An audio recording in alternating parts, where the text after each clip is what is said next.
আসসালামু আলাইকুম everyone, welcome to Rekhamoni channel. আমি রেখামণি আরও কিছু রেসিপি নিয়ে হাজির হলাম আপনাদের মাঝে। আজকে আমার রেসিপিতে থাকছে আলু দিয়ে চিংড়ি মাছের ঝোল আর পুকুর থেকে মারা ছোট মাছের চচ্চড়ি। আমি প্রথমে আলু দিয়ে চিংড়ি মাছের ঝোলটি রান্না করার জন্য কড়াইয়ে দিয়ে দিলাম কুচি করে নেওয়া পেঁয়াজ, কাঁচামরিচ আর পরিমাণ মতো সয়াবিন তেল।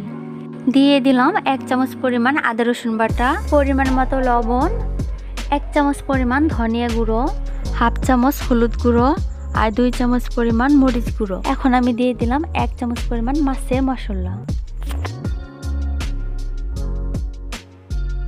মশলাগুলোর মধ্যে আমি এখন দিয়ে দিলাম কেটে রাখা আলুগুলো ভালোভাবে কষিয়ে নেওয়ার পর আমি এখন এর মধ্যে দিয়ে দিচ্ছি চিংড়ি মাছগুলো।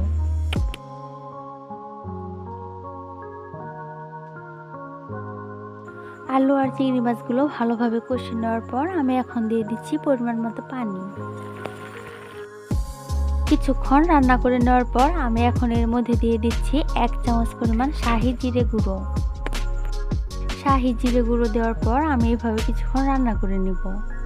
আলু দিয়ে চিংড়ি মাছের ঝোল রান্নাটা কিন্তু আমার শেষ। এখন আমি পুকুর থেকে মারা ছোট মাছের চচ্চড়ি করব। পুকুর থেকে মারা ছোট মাছের চচ্চড়ি করার জন্য আমি একটি ফ্রাই প্যানে দিয়ে দিলাম কয়েকটি কুচি করে নেওয়া পেঁয়াজ, কেটে নেওয়া কয়েকটি কাঁচামরিচ, পাটা ছেঁচে নেওয়া রসুন, পরিমাণ মতো লবণ, 1 চামচ হলুদ গুঁড়ো,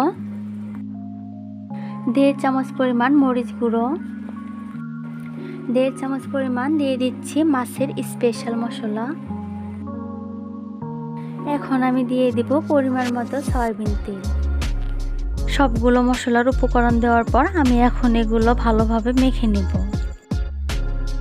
ছোট মাছের চচ্চড়ি ভালো টেস্ট আনার জন্য কিন্তু এই মশলাগুলো ভালোভাবে মাখিয়ে নিতে হবে। ভালোভাবে মাখিয়ে নেওয়ার পর আমি এখন এই মশলাগুলোর মধ্যে দিয়ে দেব ছোট মাছ।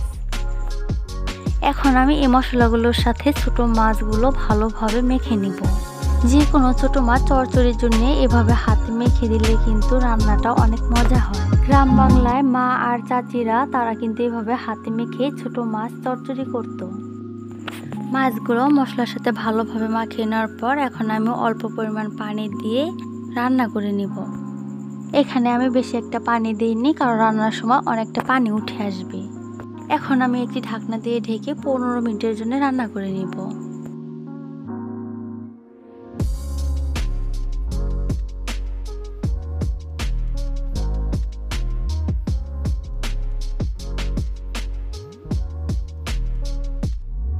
এদিকে আমার ছোট মাছের চচ্চড়ি রান্না করাটাও শেষ।